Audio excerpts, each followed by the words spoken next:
Welcome to Cheaters Theater. Over 95% of you watch without subscribing. Please like the video, subscribe, and turn on the bell. And tell us, where are you watching from? We'd love to know. Let's begin. Daniel Hart was helping his daughter, Maya, with her geometry homework when his phone buzzed. Tuesday evening, 6:40. The exact time when his world usually felt most complete. Lauren was in the kitchen, the smell of garlic and rosemary drifting through their suburban home. Maya's pencil scratched across graph paper. "Dad, I don't get this angle thing," she said, her nose scrunched in frustration. Daniel smiled, pointing at the triangle.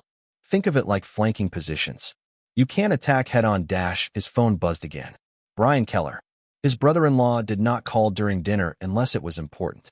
"Hey, Brian, what's dash? Where are you right now?" Brian's voice was tight. Cop tight, the tone Daniel recognized from years of knowing him. Brian was a detective with the Metro Police Department, 14 years on the force, and he did not rattle easily. "Home, with my family." There was a pause, then, barely above a whisper. "Lock every door and window right now. Don't tell your wife why." Daniel's body went rigid, his training kicking in before his conscious mind caught up. 7 years in military intelligence had wired certain responses into his nervous system. His eyes swept the room, cataloging exits, sight lines, potential threats. "Brian, what's wrong?" "We just got a terrifying call about your wife. Emergency dispatch, anonymous tip. They're saying she's dash." Brian's voice dropped even lower. "They're saying she's planning something violent against you. Against Maya." The caller provided details, Dan. "Specific details about your house, your routine. We're on our way, but I needed to warn you first. Protocol says I shouldn't, but your family." The words did not compute. Lauren, his wife of 11 years. The woman who cried during dog food commercials and volunteered at the children's hospital? That's insane. You know Lauren wouldn't dash, I know. But the call was convincing. Really convincing. And, Dan dash, Brian hesitated. The caller mentioned the Redwood incident. Daniel's blood froze. The Redwood incident. 6 years buried. Classified. Only a handful of people knew the details. He had been part of a military intelligence unit that exposed a smuggling ring, weapons, information, and worse. They had arrested 15 people, but the investigation had been sealed. How would anyone know to connect that to him now? Who made the call? Anonymous. Untraceable so far. But whoever it was knows things they shouldn't. Just lock down and wait for us. 20 minutes. Daniel ended the call and stood, his mind already racing through possibilities. This wasn't random. Someone was making a move against him, using the system, using his wife as the weapon. "Dad," Maya looked up, worried. "Is Uncle Brian okay?" "He's fine, sweetheart." Daniel kept his voice level. Casual. "Hey, why don't you go help Mom in the kitchen? I need to check something in the garage." As Maya skipped away, Daniel moved through the house with practiced efficiency. He locked the front door and checked the security system, armed and functioning. Back door locked. Windows secured. His home office was at the rear of the house. He opened the safe hidden behind a bookshelf. Inside, his service weapon, untouched since he had left the military, and 3 phones, burner phones he had kept out of old habit. He powered one up and dialed a number he had not called in 6 years. "Bryce," the voice answered. "Colin, it's Daniel Hart." A pause. "Hart. Jesus, it's been ages. What's wrong?" Colin Bryce had been his handler in military intelligence, now working private security in D.C. If anyone could access information quickly and quietly, it was him. "Someone just called the police about my wife." False report, but they mentioned Redwood, the sealed operation. "I need to know who's digging into my past." "Give me an hour," Colin said, his tone shifting to business. "I'll call this number back." Daniel pocketed the phone and returned to the living room just as Lauren emerged from the kitchen, wiping her hands on a towel. She was beautiful in that effortless way. Dark hair pulled back, green eyes that always seemed to see right through him. "You look tense," she said, touching his arm. "Everything okay?" He wanted to tell her everything, but Brian's warning echoed in his mind. The cops were coming. Whatever was happening would unfold in minutes, and he needed to control the narrative. "Brian's coming by. Work stuff." Not quite a lie. Just then, Maya called from the dining room. "Mom, there's someone at the door." Daniel's hand instinctively moved toward his hip where his weapon used to sit. Through the front window, he saw 2 police cruisers pulling up, lights off, but unmistakable. Brian was in the lead car. But behind them, barely visible in the evening shadows, was another vehicle, a black sedan, windows tinted, idling at the corner, watching. Daniel's jaw tightened. This wasn't just a false report. This was surveillance, planning. Someone was orchestrating this, and they were close. "Lauren," he said quietly, "stay with Maya. Don't answer any questions without me present." Her eyes widened. "Daniel, what's going on?" The doorbell rang. "Just trust me," he said, and went to face whatever came next. Brian Keller stood on the porch with another detective, a woman Daniel didn't recognize. Brian's face was apologetic but professional, the expression of a cop doing his job even when it hurt. "Dan, this is Detective Nora Vale. We need to speak with Lauren." Daniel stepped aside, letting them in, but positioning himself between the detectives and his family. "Old habits. What exactly was reported?" he asked. "Mr. Hart," Nora said, mid-40s, sharp eyes that had seen too much. "We received a call at 1820 claiming that Lauren Hart made threats against you and your daughter. The caller stated she purchased a firearm illegally and was planning to use it tonight." "That's ridiculous," Lauren said from behind Daniel, her voice shaking. "I've never even held a gun." "Dan, tell them." The caller provided specific information. Nora continued. "Your daily routine, your security system code, details about a life insurance policy worth $2 million taken out 5 months ago." Daniel's mind sharpened. The insurance policy was real. They had updated it after he started his security consulting firm. Standard procedure, but only family, their lawyer, and the insurance company knew about it. This wasn't random harassment. Someone had access to their private information. "Who made the call?" Daniel asked. "Anonymous, routed through multiple proxies," Nora said. "But there's more." She pulled out her phone and played an audio recording, a distorted voice, clearly modified. "Lauren Hart is planning to harm her husband, Daniel Hart, and daughter, Maya Hart, tonight. She has a device hidden in the home office behind the bookshelf. She's been planning this for months since discovering her husband's affair." "Affair?" Lauren's voice cracked. "Daniel, there is no affair," Daniel said firmly. "This is a setup. Someone's trying to destabilize us." "We still need to search the premises," Nora said. "Standard procedure." Brian stepped forward. "Dan, you know we have to." Daniel nodded slowly.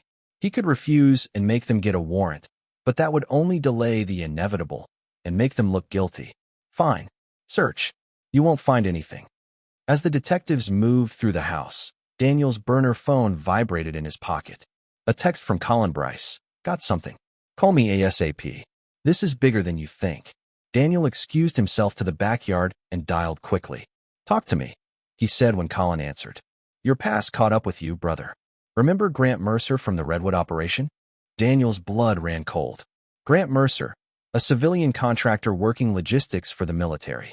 They had discovered Mercer was running a side business, selling classified information to enemy combatants, facilitating weapons smuggling, even suspected in the disappearance of 2 local interpreters who had been helping coalition forces. Daniel's unit had built the case that sent Mercer to federal prison. "He got out 4 months ago," Colin continued. "Early release, good behavior. And, Dan, he made threats before he left, said he'd destroy the people who destroyed him. Starting with you." "How do you know this?" "I've got contacts at the Bureau. When you called, I ran Mercer's name. He's been busy since release. New identity, moved to Virginia, started a tech company. Looks legitimate, but he's been accessing dark web markets, hiring people. This guy has resources and a serious grudge." Daniel's mind raced. Mercer wasn't just making a move. He had been planning this for years. The false police report was just the opening salvo. "What's his play?" "From what I can gather, he wants to ruin your life piece by piece. Discredit your wife, get her arrested, maybe destroy your business reputation, isolate you." Colin paused. "Then I think he wants you to know it was him before he finishes the job. He won't get that far. Dan, this guy's connected now. Money, people, tech. You need to be smart about this." "I'm always smart." Daniel ended the call and turned back to the house.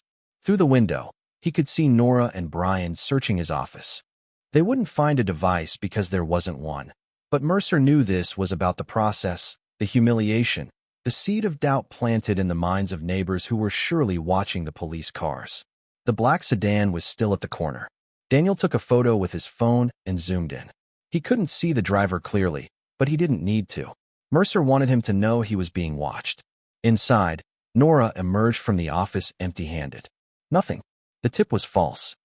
Obviously, Lauren said, tears in her eyes now. Can you please leave? This is humiliating. We're sorry for the intrusion, Brian said genuinely. But we had to follow up. Dan, can I talk to you outside on the porch? Outside, Brian lowered his voice. This felt wrong from the start.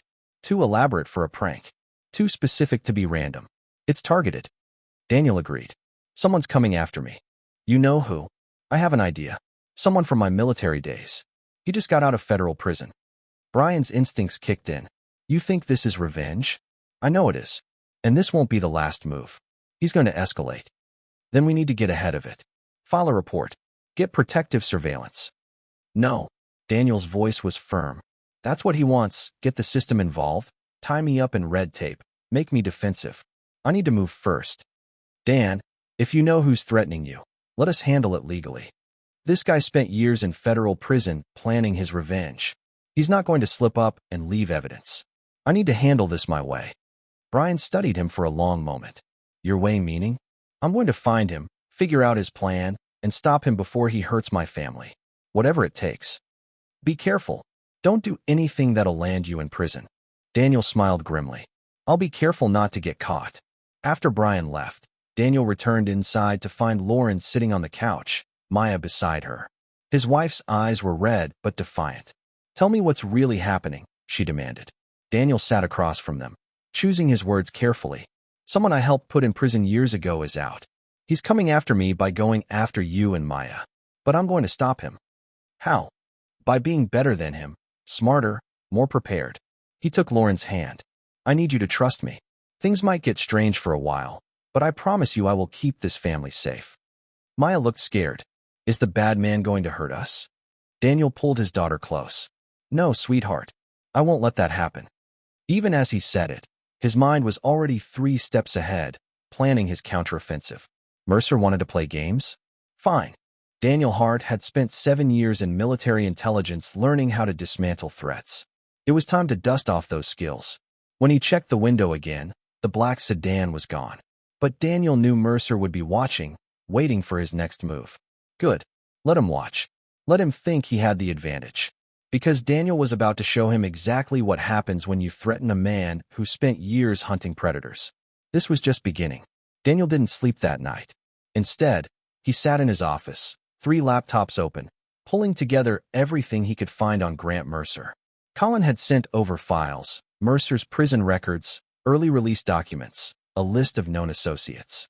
What emerged was a picture of a man who had used his time inside productively, networking with other white-collar criminals, studying cryptocurrency and cyber operations. Mercer's new company, Driscoll and Mercer Tech Solutions, was registered in Delaware with a business partner named Owen Driscoll. Daniel dug into Driscoll's background. Another former contractor, no criminal record, but rumors of gray area dealings. Together, they had built a legitimate-looking tech firm that specialized in security systems and data analytics. The irony wasn't lost on Daniel. His enemy now sold the same services Daniel did. At 3:10 a.m., the first email arrived. Daniel's personal account, not his business one. The subject line was empty, but the message was clear. Did you enjoy the police visit? That was just a taste. By the time I'm done, you'll have nothing. No wife, no daughter, no reputation. Just like you left me with nothing. Watch your back, Hart. I'm closer than you think. GM Daniel stared at the screen. Mercer was taunting him, confirming what he already knew. But the email was a mistake. It gave Daniel something to trace. He forwarded it to Colin with a note. Trace this. I need his location. By early afternoon, Daniel had a plan. He couldn't wait for Mercer to make the next move. He needed to flip the script, go on offense. His first call was to an old friend from his intelligence days, Victor McNeil, now running a private investigation firm in Arlington. Vic, I need surveillance on someone. Full package, movements, contacts, financials. Who's the target? Grant Mercer. Lives in Arlington. Runs Driscoll and Mercer Tech. I need to know everything he does. Everyone he talks to. What's this about, Dan? His grudge against me. My response against him. Whoever moves smarter wins. Vic chuckled. Well, you've got the best motivation. I'll have someone on him by 1 o'clock. Next, Daniel needed to secure his family. He couldn't have them vulnerable while he worked. He called his parents in Florida. Mom, I need a favor. Can Lauren and Maya come stay with you for a few weeks? I've got a security situation I need to handle. His mother, bless her, didn't ask too many questions. Of course, honey. Is everyone okay? They will be. I'll explain later. Lauren resisted at first, but Daniel laid it out clearly. Mercer won't stop with false police reports. He'll escalate. I need you and Maya somewhere safe while I deal with this. And what exactly does dealing with this mean? It means I'm going to make him regret ever thinking about our family. By early afternoon, Lauren and Maya were on a flight to Tampa. Daniel drove them to the airport himself, constantly checking his mirrors for tails. The black sedan appeared twice, but kept its distance. Good. Mercer wanted him to know he was being watched. It would make what came next even better. Back home, Daniel activated the security protocol he designed for exactly this scenario. Hidden cameras outside, motion sensors, reinforced locks. His house became a fortress. Then he made a call that surprised even him. O'Leary Investigative Services. Hugh, it's Daniel Hart. I need a consultation today if possible. Hugh O'Leary was a private investigator with a reputation for walking ethical gray lines. He got results, and he wasn't afraid to bend rules. Daniel had worked with him twice in the past year on background checks for high-profile clients. They met at a diner in Fairfax, far from prying eyes. Hugh was in his 50s, grizzled and cynical, but sharp as a blade. What do you need? Hugh asked, sipping bad coffee. Daniel slid a folder across the table. Everything on Grant Mercer and Owen Driscoll. And I mean everything. Bank records, phone logs, business dealings, the stuff that's not exactly public record. Hugh raised an eyebrow. That's expensive and somewhat illegal. I know. Name your price. 20 grand. Half up front. Done. Daniel had savings for emergencies. This qualified. How long? 3 days. Maybe 4. Make it 2 and I'll double your fee. Hugh smiled. Now we're talking. What's this guy done to you? He's trying to destroy my life. I'm going to destroy him first, but I need ammunition. That afternoon, Vic's team confirmed Mercer's location. A townhouse in Arlington, expensive neighborhood, robust security system. Mercer had been seen meeting with 3 different people over the past 2 days, all with criminal backgrounds. Muscle for hire. The picture was becoming clear. Mercer wasn't working alone. He had money, connections, and a team. He was planning something bigger than harassment. At 6 p.m., Daniel's business phone rang, a number he didn't recognize. Daniel Hart. Mr. Hart, this is Lyle Becker from Paramount Security Systems. We're calling to inform you that your business license and insurance have been flagged for investigation. There have been complaints about improper handling of client data. Daniel's jaw clenched. Complaints from whom? Anonymous reports. We're required by law to suspend your license pending investigation. You'll receive formal notice tomorrow. Daniel hung up and immediately called his business attorney, Harold Pratt. After Daniel explained the situation, Harold confirmed his suspicions. This is harassment, Dan. The complaints are vague and unverifiable. It'll take a few weeks to clear up, but it will clear up. Weeks I don't have. Mercer's trying to sink my business. Then we fight back. I'll file counter-complaints, demand transparency, but Harold hesitated. Be careful. If this guy's as connected as you say, he might have legal cover for what he's doing. After the call, Daniel sat in his office, staring at Mercer's file. The pattern was clear: destroy credibility, isolate, attack. Classic psychological warfare. Mercer was patient, methodical, probably enjoying every moment. But Mercer had made one critical mistake. He assumed Daniel would fight defensively, react to each attack, stay on his heels. That's what most people did when targeted. Daniel wasn't most people.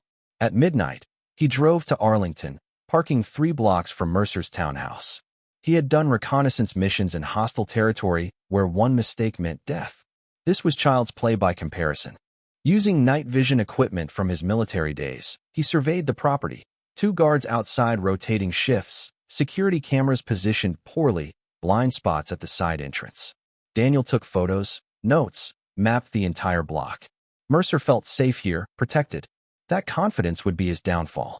Back home at 3:10 a.m., Daniel received an encrypted message from Colin Bryce. Mercer's been accessing the dark web, specifically forums for hiring contractors. Not the construction kind. I think he's planning something violent. Daniel stared at the message. Mercer wasn't just playing mind games anymore. He was escalating toward actual violence, which meant Daniel's timeline just got much shorter. He pulled up the email Mercer had sent, reading it again. I'm closer than you think. Then Daniel smiled. It was a cold smile, the kind that had terrified enemy combatants near Redwood. Because Mercer was right. He was close. Close enough to be vulnerable.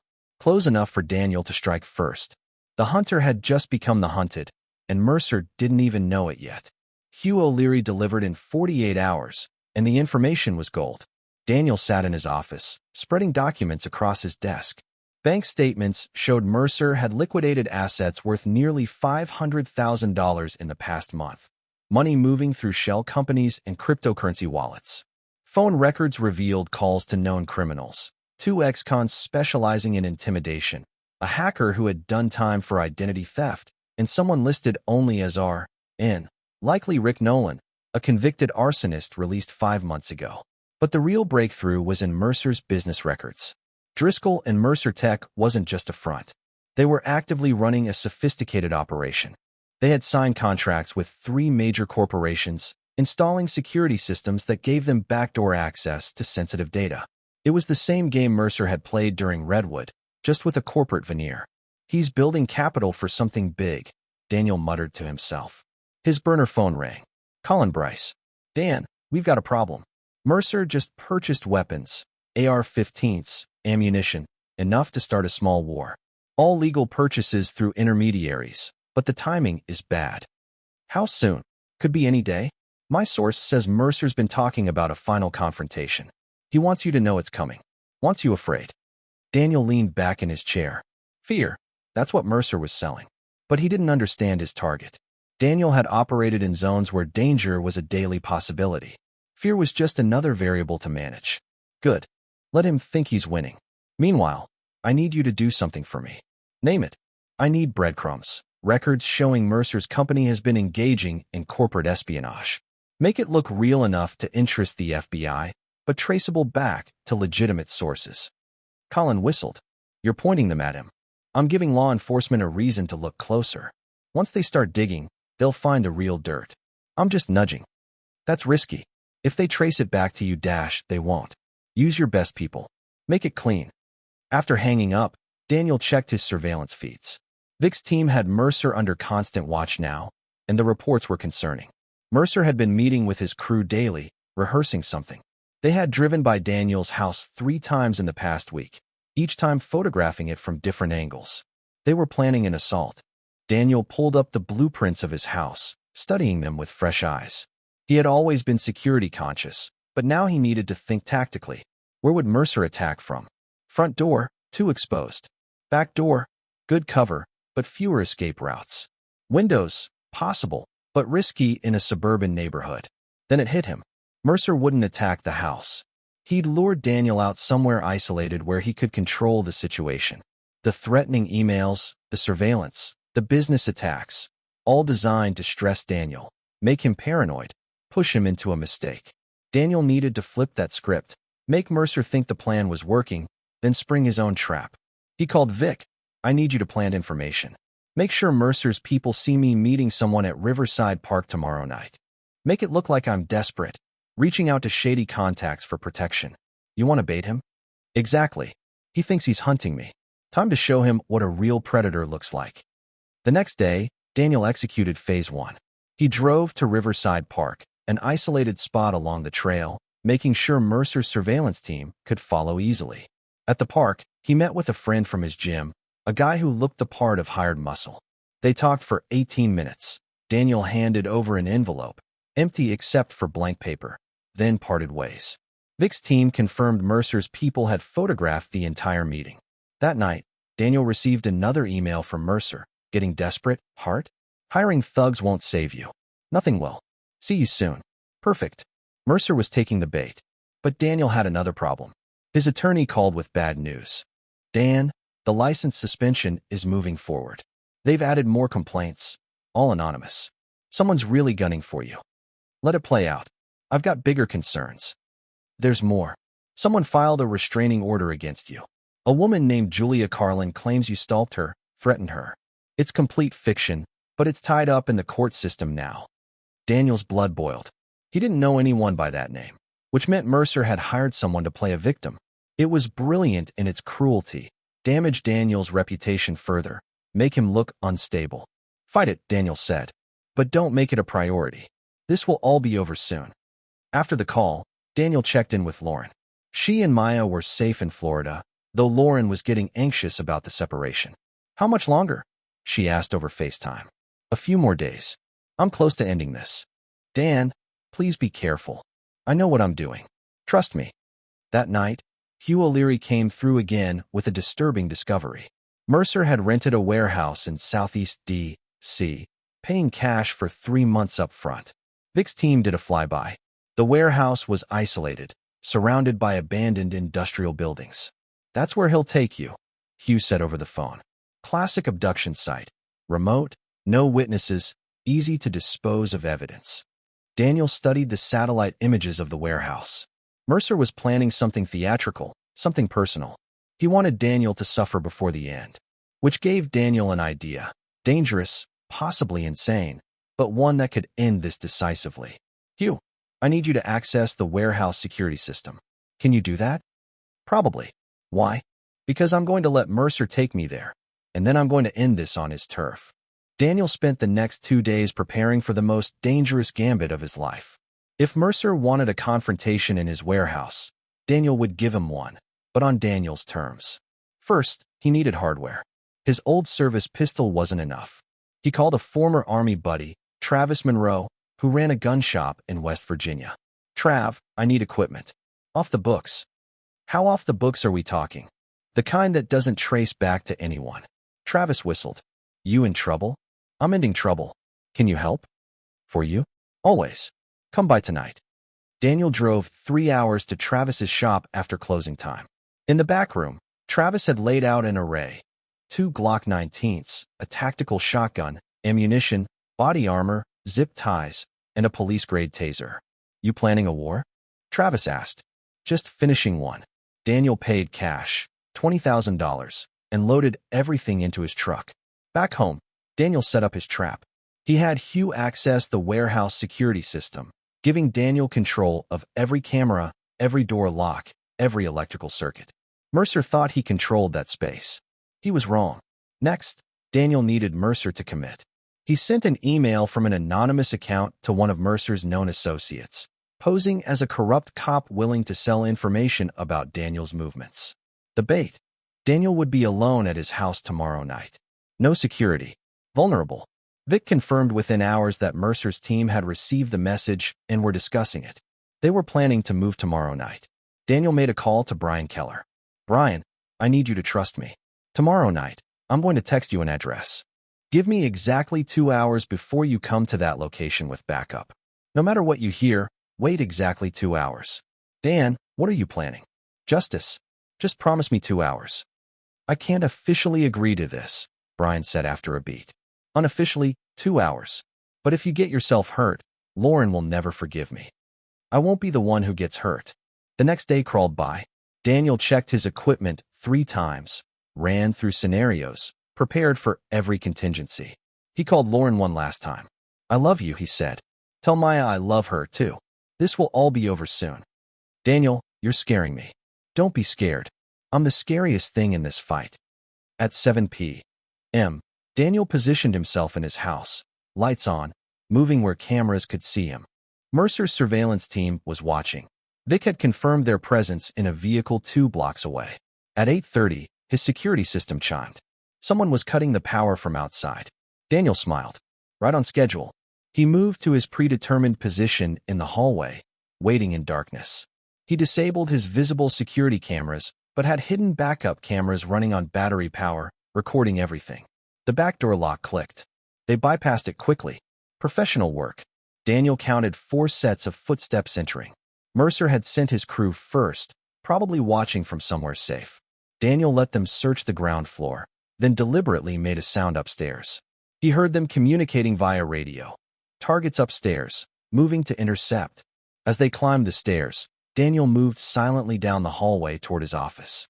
He'd left the door open, lights off, an obvious ambush point. The crew would clear it first. Right on cue, two men entered the office. Daniel heard them checking corners, professional movements. Then one of them spoke into his radio. "Office is clear. Targets not dash." Daniel had slipped behind them during their search, moving like a ghost. The first man went down to a taser in the back, convulsing silently. The second spun around, but Daniel was already inside his guard. A punch to the solar plexus dropped him to his knees. A follow-up strike to the temple put him out cold. Two down. The other two were still downstairs. Daniel moved to the stairwell, staying in shadows. He saw them in the living room, starting to realize something was wrong when their teammates didn't respond to radio calls. "Check upstairs," one ordered, starting up the steps. Daniel struck from above, using the high ground advantage. A kick to the chest sent the man tumbling backward, crashing into his partner. Daniel was on them before they could recover, using their confusion and the confined space. A brutal efficiency born from years of training. Within 30 seconds, both were unconscious and zip-tied. Daniel checked the time. 8:45, Phase 1 complete. He dragged all four men into his garage, securing them to support beams. When they woke up, they'd find themselves prisoners instead of captors. But Daniel wasn't interested in them. They were just hired muscle. He wanted the man who had sent them. At 9 p.m., his burner phone rang. "Mercer, you're better than I expected, Hart. But that just makes this more fun." "Where are you, Grant? Hiding while your crew does the work?" Mercer laughed. "I learned patience in prison. You remember prison, don't you? The place you sent me. Years of my life gone because you couldn't mind your own business. You were selling weapons to enemies. I was making a living, and you destroyed me for it. Took my freedom, my money, my reputation. So now I'm returning the favor. How's your business? Your wife? Oh, wait. She thinks you're cheating. That was a nice touch, wasn't it? You made a mistake coming after my family. No, you made the mistake thinking you could ruin my life without consequences. Here's what happens next. You're going to come to the warehouse at 2861 Southeast Drive. Come alone, unarmed. If you don't, I'll make sure your wife and daughter have accidents. Horrible, tragic accidents. I'll be there. Midnight. Don't be late." And Hart, this is where it ends for you. The line went dead. Mercer had just confessed to multiple crimes on a recorded line, but evidence wouldn't matter if he carried through on his threats. Daniel needed to end this tonight, permanently. He loaded his equipment into the truck, along with the tools Hugh had provided. Then he sent the text to Brian. 2861 Southeast Drive. 2 hours starting at midnight. Bring everything. At 11:30, Daniel arrived at the warehouse district. The area was abandoned, perfect for Mercer's purposes. He parked 3 blocks away and approached on foot, using night vision to scout the perimeter. The warehouse was lit inside. Mercer wanted him to know he was expected. 2 guards outside, both armed. Security cameras at every corner. It looked impenetrable, but Daniel had access to those cameras. He pulled out his phone, opened Hugh's app, and took control of the security system. Now he could see everything inside. Mercer in a makeshift office area. 3 more armed men stationed throughout the warehouse. And in the center, a chair with restraints. They were planning to torture him. Daniel smiled grimly. Plans changed. At exactly midnight, Daniel approached the front entrance, hands visibly empty. The 2 guards searched him for weapons, finding nothing. They led him inside, where Mercer waited, drink in hand, looking triumphant. "Daniel Hart," Mercer said. "Finally, do you know how long I've waited for this moment? 6 years, I'm guessing. 6 years, for months, and 16 days. Every single day, I thought about what I'd do to you. And now here you are." Daniel looked around the warehouse. "Impressive setup. You went to a lot of trouble. You're worth the trouble. Sit." The guards pushed Daniel toward the chair. He didn't resist, letting them strap his arms and legs down. They were thorough, but not thorough enough. Daniel had trained in escape techniques. These restraints would hold a normal person. He wasn't normal. Mercer circled him like a predator. "I want you to understand something before we begin. Everything you're about to experience, every moment of pain, is your fault. You did this when you destroyed my life. You destroyed your own life by betraying your country." Mercer's fist crashed into Daniel's jaw. Pain bloomed, but he had been hit harder in training. He spat blood and grinned. That all you've got? Mercer's face twisted with rage. You think you're tough? We'll see. I'm going to break you, piece by piece. Then I'm going to send pieces of you to your wife. Let her know what happens to heroes who play God. You talk a lot for someone who hires others to do his work. Oh, I'm going to do this part personally, Mercer said, picking up a knife from a nearby table. Starting now. But as he approached, the lights went out. The warehouse plunged into darkness, emergency lights flickering on. What the hell? Mercer snapped. That would be me, Daniel said calmly, and snapped the last of the loosened restraints. He had been working them since he sat down, and the power outage, triggered remotely by his phone, was the signal. Daniel moved fast in the dim light. His night vision gave him the edge. He took down the nearest guard with a strike to the throat, grabbing the man's weapon. Sound bursts popped in the darkness, muzzle flashes revealing positions. Daniel rolled behind concrete pillars, returning fire with precision. Mercer's men were shooting blind. Daniel wasn't. Find him, Mercer screamed. Stop him. But Daniel had already moved, circling through the shadows. He had memorized the warehouse layout from the security feeds, every pillar, every exit, every sight line. This wasn't Mercer's trap anymore. It was Daniel's. The warehouse had become a maze of shadows and violence. Daniel moved through it like a ghost, picking off Mercer's men one by one. Years of military training had prepared him for exactly this scenario, outnumbered in hostile territory, turning disadvantage into advantage through superior tactics. The first guard went down with a round to the leg, screaming into the darkness. Daniel did not use lethal force unnecessarily, but he made sure each target was neutralized. The second guard tried to flank him and walked into a trap. Daniel had set a tripwire connected to a fire extinguisher that blasted him in the face, the chemical spray blinding him. Where is he? Mercer's voice echoed through the warehouse, panic creeping into his rage. Daniel checked his watch. 12 minutes since the lights went out. He needed to end this before Mercer tried to flee. He used his phone to restore partial power, bringing up the emergency lights just enough to cast long, shifting shadows. Then he spoke, his voice amplified through the warehouse's PA system, another feature Hugh had given him access to. You wanted to know what breaking feels like, Mercer? You're about to find out.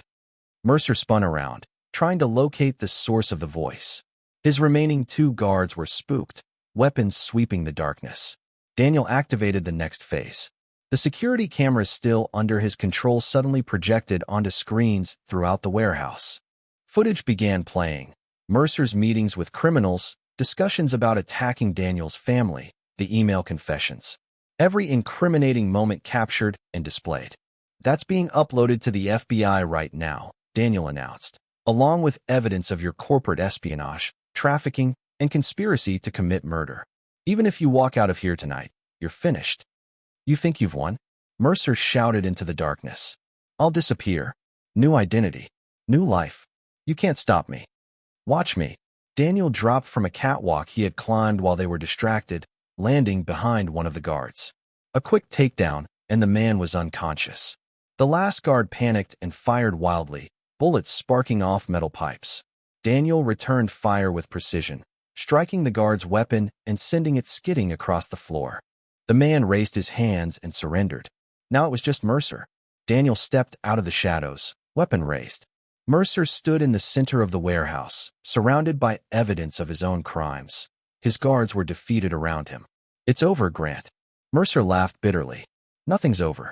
You think the law will touch me? I have money connections. I'll be out before Dash. Before what? Before your business partner, Owen Driscoll, testifies against you.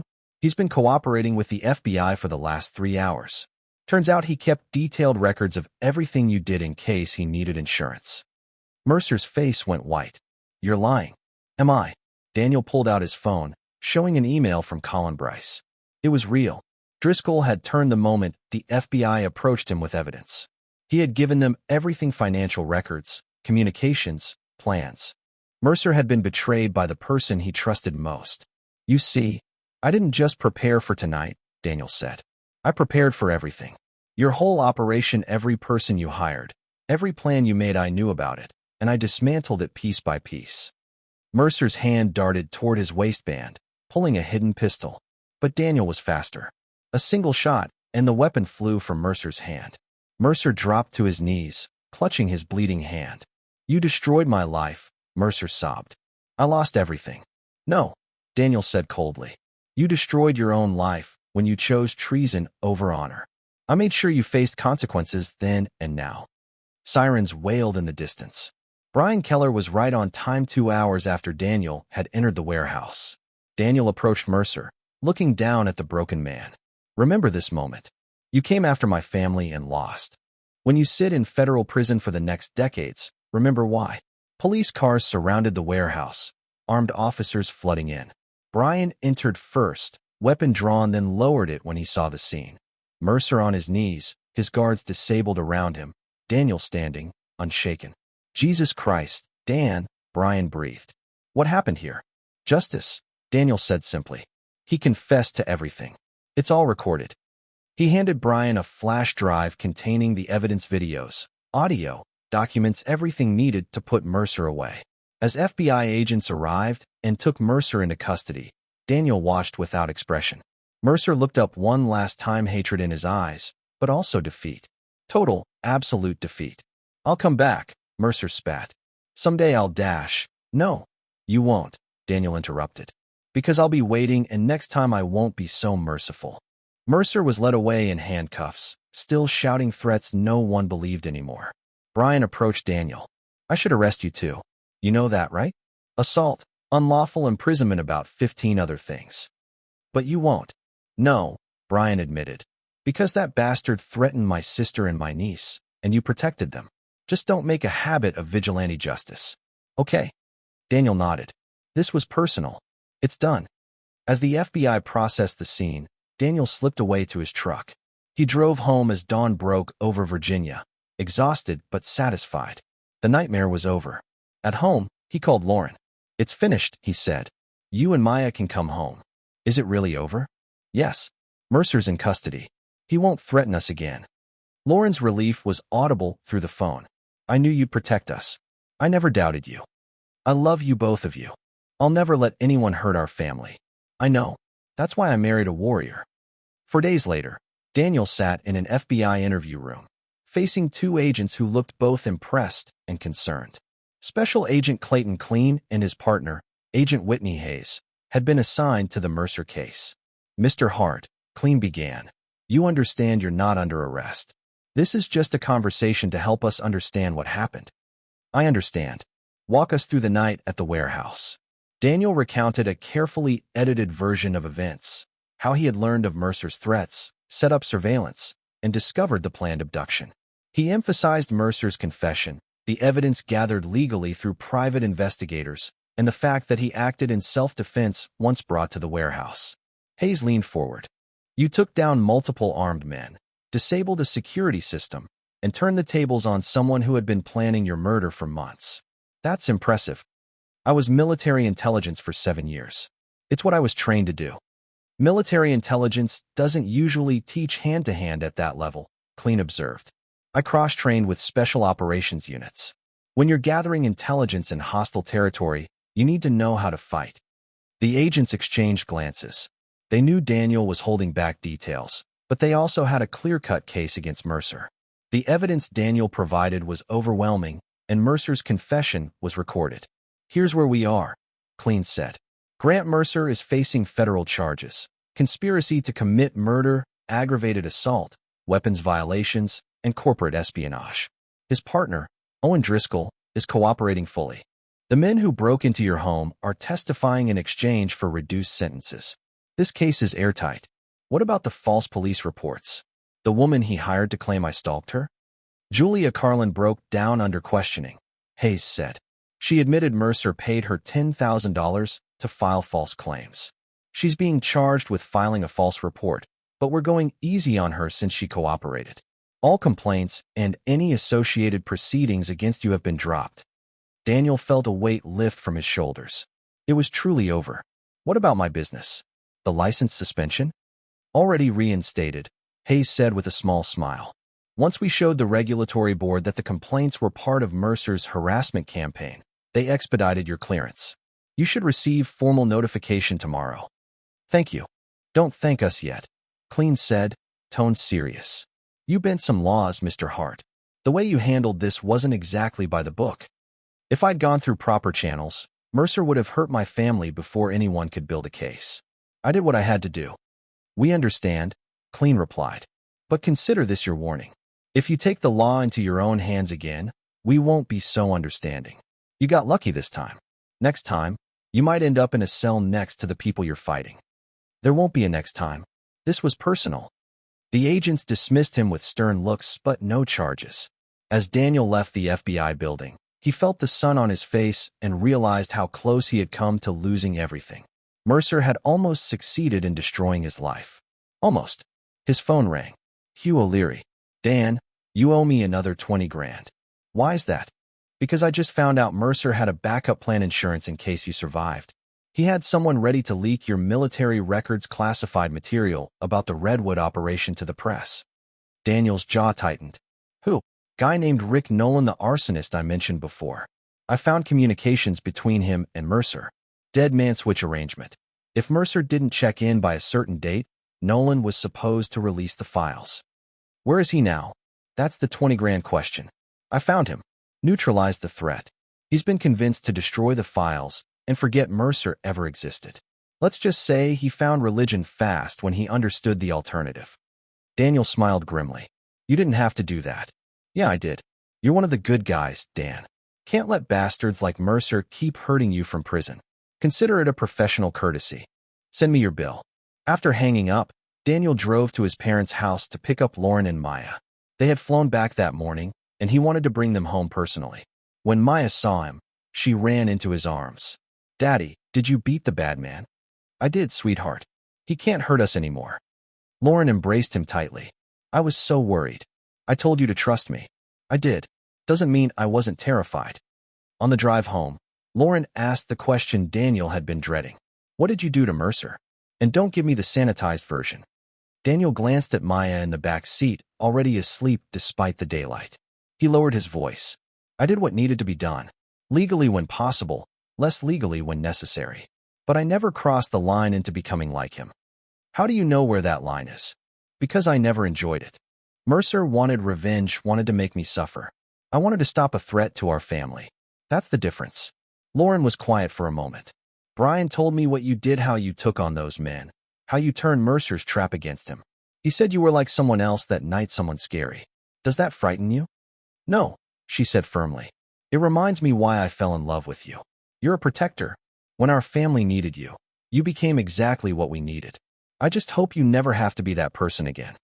"Me too." At home, Daniel spent the rest of the day with his family, trying to return to normal. But normal felt different now. He had been forced to tap into skills and instincts he had buried after leaving the military. The tactics, the cold calculation, it had all come rushing back. That evening, after Maya was in bed, Daniel sat in his office staring at the wall where Mercer's file had been pinned for days. He had taken it down, but the memories remained. How close he'd come to losing everything. How easy it had been to slip back into warrior mode. His phone buzzed. A news alert. Former contractor arrested in elaborate retaliation plot. FBI credits combined victim evidence and tip-offs. Daniel smiled faintly. The story would fade. Mercer would spend decades in prison. Daniel would go back to his quiet life as a security consultant and family man. But he knew something now. The warrior was still inside him, not for revenge, but to protect what mattered most. Anyone who threatened those things would meet the same fate as Grant Mercer. 7 months later, Daniel sat in a federal courtroom watching as Grant Mercer received his sentence. The trial had been swift. The evidence overwhelming: Mercer's recordings, communications with hired criminals, his confession in the warehouse, all presented in clinical detail by federal prosecutors. Mercer looked diminished in his prison jumpsuit, nothing like the confident businessman who had orchestrated the campaign. His attorneys tried every defense: diminished capacity, coercion, even attempted entrapment. Nothing stuck. Judge Adrian Cole reviewed the evidence one final time. "Mr. Mercer, you orchestrated a campaign of harassment, intimidation, and attempted murder against Daniel Hart and his family. You hired criminals, falsified documents, and abused legitimate systems to pursue your vendetta. This court finds your actions reprehensible and entirely without justification. Mercer's attorney stood. "Your Honor, my client spent years in federal prison. He felt he was unjustly convicted." "Your client was lawfully convicted of serious federal crimes," the judge said evenly. "His current conduct does not balance any scale. It worsens it." Judge Cole looked directly at Mercer. "Mr. Mercer, do you have anything to say?" Mercer stood slowly, his eyes finding Daniel in the gallery. For a moment, pure hatred blazed, then resignation. "I regret nothing," Mercer said flatly. "Hart destroyed my life. I tried to return the favor. I only regret failing." "Then you've learned nothing," Judge Cole replied. "Grant Mercer, you are hereby sentenced to 25 years in federal prison. Additionally, you will pay restitution of $2 million to the Hart family for damages and legal costs." The gavel fell. Mercer was led away, still glaring at Daniel. No remorse, no redemption, just a broken man consumed by hate. Outside the courthouse, reporters swarmed. Daniel had prepared a brief statement. "Justice was served today. My family and I can finally move forward. We're grateful to the FBI, local law enforcement, and everyone who helped bring Mr. Mercer to justice. We have no further comment." Brian Keller waited by Daniel's car. "How do you feel?" "Relieved. It's really over now. You know he'll appeal. Let him. He'll lose. The evidence is ironclad." Brian studied him. "You've changed, Dan Harder, more guarded. Like you're always watching for the next threat." "Maybe I am. Mercer taught me enemies don't always look like enemies. Sometimes they look ordinary. By the time you realize, it's almost too late." "That's a dark way to live." "It's realistic. I won't let my guard down again." That evening, Daniel took Lauren and Maya to dinner, their first real family outing since before Mercer's campaign. Maya chattered about school and friends, blissfully unaware of how close they had come to disaster. "Dad, my teacher says you're a hero," she said between bites of pasta. "I'm not a hero, sweetheart. I protected our family." "That's what heroes do," Lauren said, smiling. After dinner, as they walked to the car, Daniel noticed a man watching from across the street. Old instincts kicked in, scanning hands, posture, exit routes. The man waved and walked on. "Just another passerby. You okay?" Lauren asked, catching his tension. "Yeah, just adjusting." At home, Daniel tucked Maya into bed, reading her favorite story. As she drifted off, she whispered, "I'm glad the bad man can't hurt us anymore." "Me too, baby. Sleep tight." In his office, Daniel opened a locked drawer and took out one final reminder: the flash drive with Mercer's evidence. He had kept a copy insurance against the unlikely event Mercer somehow wriggled free. With the trial over and sentence delivered, he could finally let go. He held the drive over the shredder pause and set it back in the drawer. Some reminders were worth keeping. Not out of fear, but as a lesson: evil exists, wears human faces, and sometimes comes for the people you love. Vigilance is the only answer. He locked the drawer and turned out the light. 13 months after Mercer's sentencing, Daniel stood in his backyard watching Maya pump her legs on the new swing set. The physical scrapes from the warehouse night had healed long ago. The psychological ones took longer. 4 months after the trial, Daniel woke from nightmares in a cold sweat, checking on Maya, calling Lauren if she traveled. The paranoia had been real and persistent. Gradually, with Lauren's patience and a therapist who specialized in combat trauma, Daniel found his way back to peace. The warrior inside didn't disappear. He never would. But Daniel learned to compartmentalize again, to be a father and husband first, protector second. His business thrived in the aftermath. It turned out that successfully defending your family from a dangerous offender was powerful proof for a security consultant. Daniel had more clients than he could handle, people who wanted someone who understood real threats and how to neutralize them. He was selective now, taking only cases that truly needed protection rather than indulging paranoia. Brian Keller had been promoted to lieutenant, partly for his role in the Mercer case. He visited often, closer than ever after the ordeal.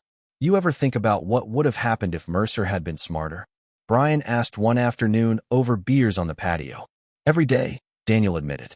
"He had resources, motivation, patience. If he'd been more subtle, no taunts, no theatrics, he might have done real damage before I caught on." "What stopped him?" "Ego. He needed me to know it was him. He wanted me to suffer first. That need for recognition gave me time to prepare. Revenge seekers often need acknowledgement. It's how they validate the win. You study this now? I read. Understanding how vengeful people think helps me protect clients. Mercer wasn't unique. Plenty of people nurse grudges. The smart ones don't act. The dangerous ones can't help themselves. You ever worry someone else from your military days might come after you? Sometimes, Daniel said after a beat. But I've made peace with that possibility. I did my job in Redwood and I did it right. If someone wants revenge for being held accountable, that says more about them than me. That night, Daniel received an unexpected email. The sender, "Oh, Driscoll. Mr. Hart, we've never met formally, and I'll understand if you never want to hear from me, but I owe you an explanation, maybe an apology. I didn't know the full extent of Grant's plans until the FBI showed me the evidence. I knew he blamed you for his sentence. I thought it was just talk. By the time I realized he was serious, I was in too deep to walk away without consequences. When the FBI offered me immunity for cooperation, I took it. Not just to save myself, I knew what Grant was doing was wrong. You didn't deserve any of it. I chose a partner with a dark past and told myself he'd changed. That was naive. Those choices make me complicit. I'm sorry. You protected your family with courage and intelligence. You're the kind of person I wish I'd been. I don't expect forgiveness. I just wanted you to know at least one person involved respects what you did." Owen Driscoll. Daniel read the email twice, then deleted it. Driscoll's conscience was Driscoll's problem. Still, the message made Daniel think about his own choices. He had bent laws, used force when other options might have existed. He justified it as protection, true enough, but a part of him had welcomed the tactical challenge. He didn't like that realization. Second thoughts. Lauren asked, reading his expression. "Just making sure I'm still the man I want to be." "You are," she said. "You did what you had to do, but you're not defined by those weeks. You're defined by the years before and after, by the choices you make every day." Daniel pulled her close. "How'd I get so lucky?" "You didn't. You earned it." The next morning, Daniel drove to the federal prison where Mercer was serving his sentence. He hadn't planned the visit, but he found himself in the visitors' area, waiting. Mercer appeared behind the glass, older, smaller. He picked up the phone slowly, eyes wary. "Why are you here?" "Closure," Daniel said. "For both of us." "I don't need closure. I know how this ends. I rot in here while you live your perfect life." "That's one way to see it. Here's another. You could have rebuilt after your first sentence, found legitimate work, become someone better. Instead, you spent years plotting to destroy me. That choice yours put you here." "Easy for you to say." "No. Easy for you to refuse. I did my job. You sold out your country. When you got caught, that was on you. Everything after was your choice. So you're here to gloat?" "No. I'm here to tell you something important. I forgive you." Mercer blinked, confused. "What?" "I forgive you for threatening my family and trying to destroy my life. Not because you deserve it, because I refuse to carry this anger for the next 25 years. You took enough of my time. I won't give you another second." "I don't want your forgiveness." "I know," Daniel said. "I'm giving it anyway for me. You'll spend decades in here reliving your failures. I'm going home to my family and forgetting you exist. Who made the better choice?" Daniel stood to leave. "I'd do it all again," Mercer called after him. "You deserved everything I tried to do."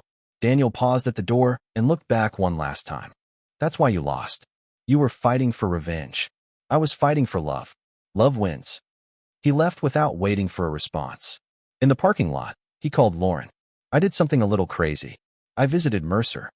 "Why?" "To prove to myself he doesn't have power over me anymore. That I can look him in the eye and feel nothing but pity." "Did it work?" "Yeah. I'm coming home. Pizza at the place Maya loves?" "That sounds perfect." As Daniel drove home, sunlight pouring through the windshield, he felt lighter than he had in months. The shadow Mercer cast was gone, not because Mercer was locked up, but because Daniel chose to stop giving him space. He had learned hard lessons. Evil can wear familiar faces. Protecting those you love sometimes requires difficult choices. The line between justice and vengeance is thin. He had also learned he was stronger than he knew, that instinct and training, dormant for years, could still save lives, that love and duty could live beside warrior capability. At home, Maya ran to him with Lauren right behind his family, his purpose, the reason he had fought so hard and would again if necessary. "Ready for pizza?" he asked Maya. "Yeah. Can I get extra cheese?" "You can have whatever you want, sweetheart." They piled into the car. In the rearview mirror, Daniel caught his reflection, tired but content, older but wiser. Every ordinary moment felt precious now earned through struggle. That night, after Maya fell asleep and Lauren read in bed, Daniel went to his office one last time. He took out the flash drive, weighed it in his palm, then finally fed it into the shredder. The word was satisfying. Final. No more insurance. No more contingencies. The past could finally be past. He turned off the light and joined Lauren. "I love you," she whispered as she nestled against him. "I love you too. Always." In the dark, Daniel Hart closed his eyes and, for the first time in over a year, slept without nightmares.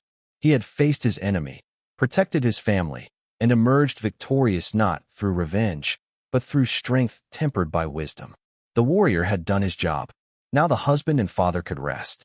That's the end of today's story. If you haven't yet, please like the video, subscribe, and turn on the bell. What are your thoughts? Share them in the comments. We read them all. And thanks for watching. You're always welcome here.